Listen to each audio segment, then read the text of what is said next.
It was a European invasion.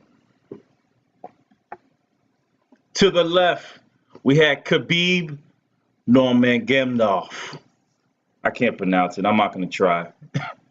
On the right side, Conor McGregor, Irishman. Irishman.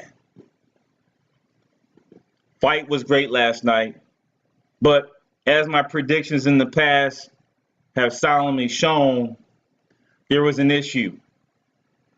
There is an issue that's been shown on several occasions with Conor McGregor. A history of not being able to wrestle. Let's put it plain and simple. That was strike one for McGregor, okay? And then you're against the best wrestling lightweight in the business right now. Add on to the fact that strike two for me, you didn't even have a prep fight. Almost a year plus off. To have that kind of confidence to think you could just come in there and bum rush a 155-pounder Khabib, who probably really weighs 165, 170. He should be the one moving up to fight Tyron Woodley. It shouldn't be Conor McGregor. So what happened last night? I guess you're seeing it to the left. Except it happened earlier, right? I'm going to give you strike three in a minute. Let's look at some stats off work. That's what I do, right? Let's look at some stats. History, 21-4, right? He was the number one light heavyweight ranked, went off to make that $100 million, they say, with Floyd Mayweather. His strength is striking, right? Great stuff on UFC.com, by the way. Great stats. Thank you. He loves to stand, 80% standing, right? That's his game. That is his game, okay?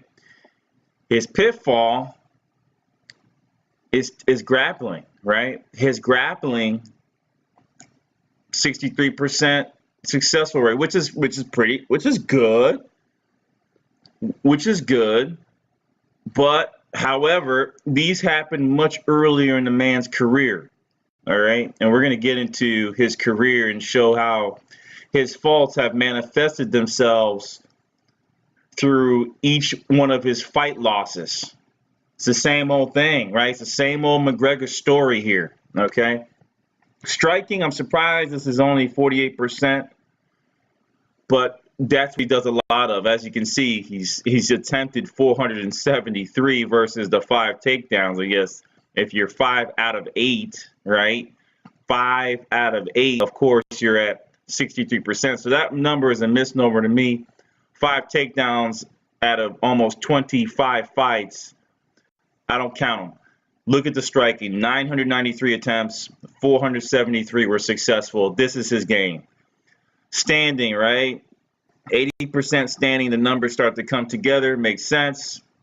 Successful strikes, 80% of them are standing, and then here goes his takedowns. Now you see the full number.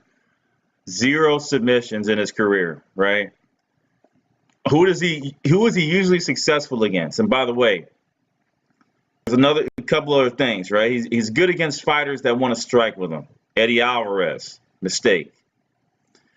Nate Diaz, give or take, I don't know if Nate Diaz is really trying the last fight. I hate to say it. I know people are going to negative me, but I don't know if he was really trying. Nate Diaz is the striker who won his fight with Conor via submission. Jose Aldo, I think that was just a misnomer. That would have been a good fight, but this is the weight bullying thing I wanted to bring into the picture as well. Conor's usually bigger than his fighters. Jose Aldo was a smaller guy. I think that was just a lucky hit. Chan Mendez, remember that fight? Came in out of the blue, gave him a lot of trouble. That was the first inkling on the national stage of Conor's weakness on the wrestling. All right, the grappling. Dennis Silver, another striker. Dustin Poirier. This is one where he didn't weight bully but beat him. Dustin Poirier is actually a bigger fighter. He knocked him out. He was standing. Brando, stand. Max Holloway, standing. Marcus Brimage, same old story. Let's go back a little bit further in Conor's career. All right. Conor's wins and losses. Great article by Business Insider. We seen him, win his first fight, but his second fight versus a man with a similar name to Khabib Nurmagomedov. I just call him Khabib. I'm done trying to pronounce the last name. Artem Sitanov, Lithuanian, another Eastern European, beat McGregor via submission. All right? Via submission. So that shows you in the past what is the weakness that would bring Conor McGregor down. It is the submission. The next thing is his propensity to go and fight for a long period of time. Boom, he is the gas man. Past round three, Conor McGregor is going to start to gas out. We know that, right? And that's the way it is. We got some wars in the background. Apologize. Two tigers going at it. So Conor McGregor has shown his weaknesses. What has Khabib shown? What has Khabib shown? All around game. Okay? All around game. For those that say Khabib can't strike, look at this. 49% successful rate in striking. Hell no, he's not a McGregor. Hell no, he's not a McGregor. McGregor was at, where was he at? Oh, he's higher than McGregor. I'm sorry.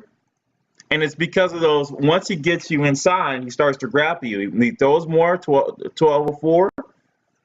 He's had 27 fights. All right. He's grappling more, 49 attempts. I like that. That's higher. Right? Type of successful strikes, he's kind of even bound, right? Most of it's on the ground, but he has some punch game, right? Submissions, he has 5, right? He doesn't have any really knockouts. So really, where did he have trouble? Where did Conor McGregor think he could win at? I think Conor McGregor saw this fight. Michael Johnson. Michael Johnson was Conor's best attempt. Khabib's only fight where I saw he had the potential to have problems and lose if it would have stayed up off of the ground. Michael Johnson, to date, in my opinion, from what the fights I've seen, was his hardest fight. This was his hardest fight, and then he decimated Michael Johnson in the later rounds. Expectations are expectations. Numbers are numbers. Khabib is the better all-around fighter. Khabib was active. Khabib doesn't gas. All those things put together, and fanboys aside who don't really watch the fight game, I knew Conor McGregor didn't have a chance.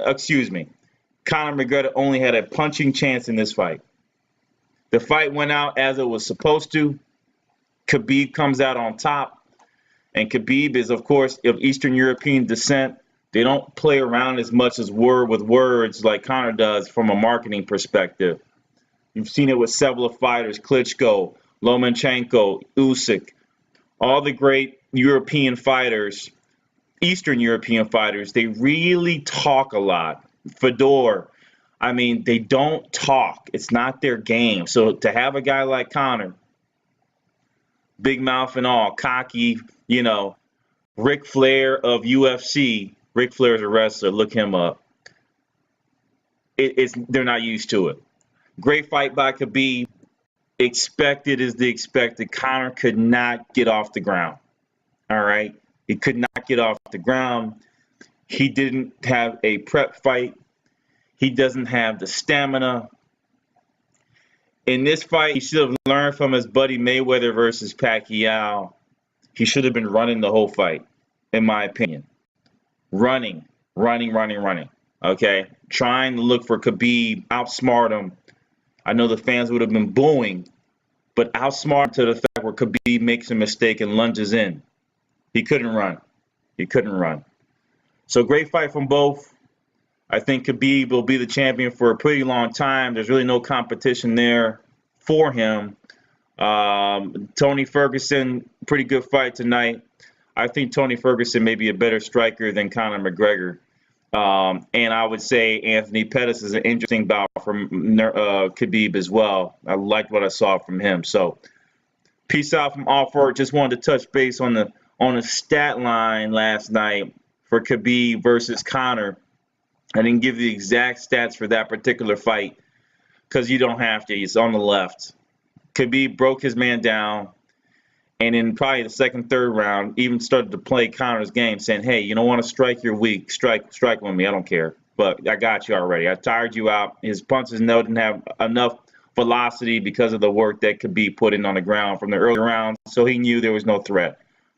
And that was the story of the fight. Grappling, ground and pound. See you later.